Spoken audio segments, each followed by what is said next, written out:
In 1817, along the Ganges River in India, people began to die. It started with diarrhea, then vomiting, then dehydration so intense the skin turned blue. The disease moved with frightening speed, from villages to cities, from ships to entire continents. This was no local outbreak.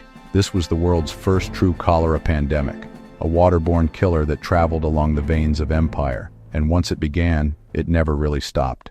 Like these stories that dig deep into disaster and empire, subscribe to MGO TV 360 History for the full story behind history's deadliest outbreaks. This episode is supported by Ground.News, the only platform that compares how the news is covered across political lines. Don't follow one version, understand them all. Chapter 1. The outbreak begins. The first pandemic began in Jessore, Bengal in 1817, likely due to contaminated water during monsoon flooding. At the time, British colonial forces occupied the region. As troops moved, so did cholera, into Calcutta, then Bombay, and outward. Within months, it spread into Burma, Ceylon, and the Persian Gulf. What made it unstoppable? Poor sanitation, imperial troop movements, mass religious pilgrimages, global trade through ships and camel routes. Chapter 2. Symptoms and spread cholera caused. Sudden diarrhea, vomiting, muscle cramps. Death by dehydration within hours. Victims collapsed in the streets, eyes sunken, limbs cold.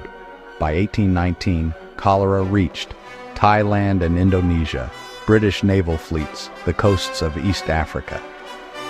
It followed colonialism's roots, killing soldiers, merchants, peasants, anyone who drank from an infected well. Chapter 3. Response and blame. Medical knowledge at the time blamed bad air, miasma, not water.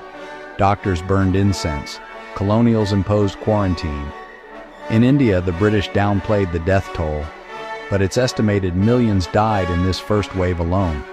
Entire villages were emptied. Resistance to quarantine grew in port cities. In Muscat, Zanzibar, and Madras, riots broke out when ships were denied docking or local movement was restricted. In Europe, people assumed cholera would stay in Asia. They were wrong. Chapter 4. The Legacy of 1817.